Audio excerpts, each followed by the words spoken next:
next segment, we're going to show you some different ways to teach your child vocal imitation skills. So vocal imitation can cover sound effects, initial sounds like a single letter or a single consonant, and then also the beginning of a word and then a whole word.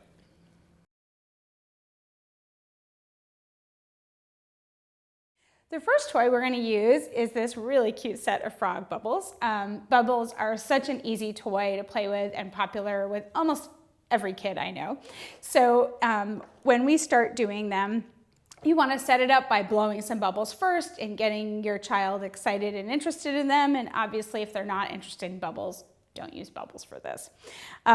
Bubbles is a really nice one because there are many different ways that we can do some imitation. So, for example, one of the first skills that some of our kids sometimes have is being able to mime or show you how to do the activity.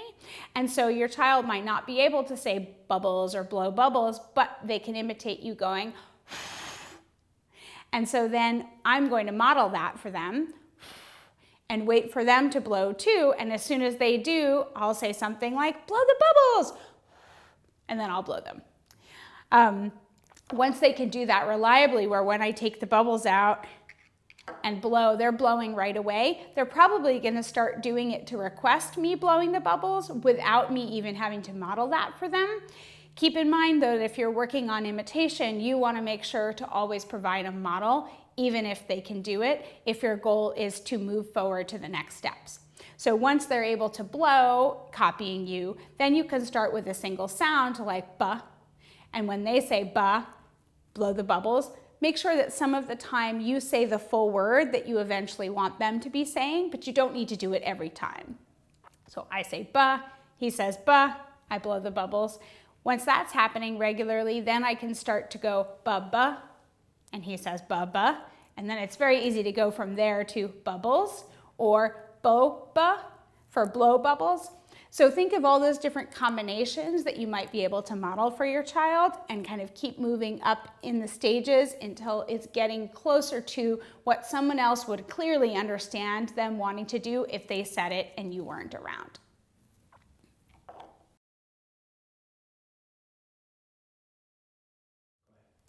One of the things you always want to do is look for more than one toy with which your child can practice the same skills.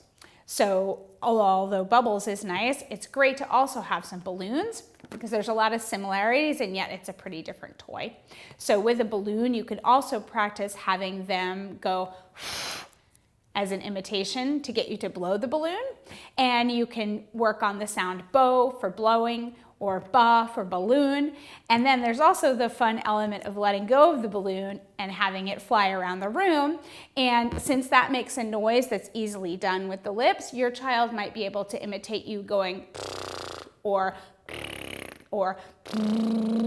and you try those different combinations and see which one they might be able to imitate to get that to happen, which is really fun.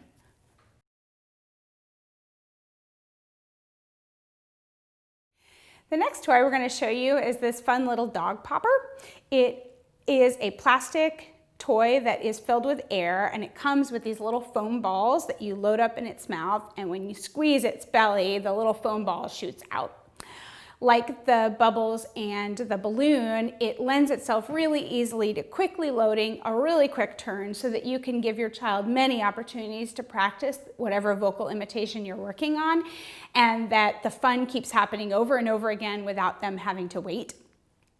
With this one, it's really nice because you can work on that pop sound just like with the bubbles or the balloon by having them imitate you going p or pa or pop.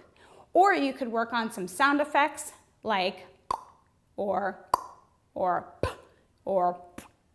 Anything like that where when you model it, let's say I'm going to model a ch, and my child goes ch, I pop it and off goes the ball, and in just a second it's loaded up ready to go again, or I can make another sound or that same sound.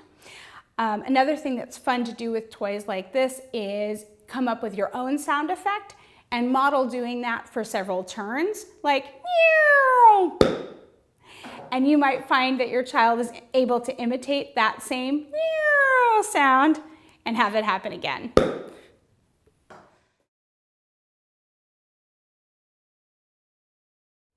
Here we have a simple insect puzzle that makes sounds when you put the pieces into it, and they're usually the sounds that the animal or the vehicle or the character going into the puzzle would make.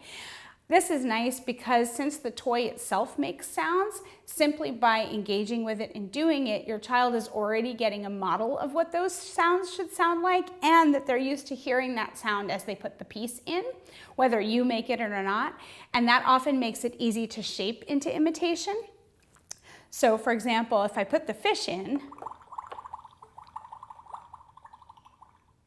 that's now the sound that I'm going to be modeling for my child before we put the piece in.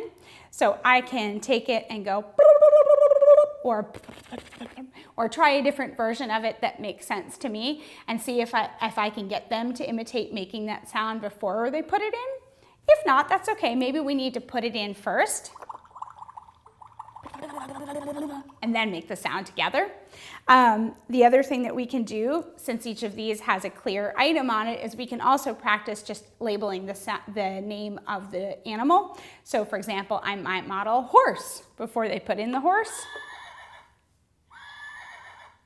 And initially, I might not get any response and they're listening to the sound, but especially if they find the sounds really fun to listen to, if I model the name of it, bird, and I wait, and then they learn, oh, if they echo me making that sound, then we get to put it in and hear the sound that the puzzle makes. That also can work.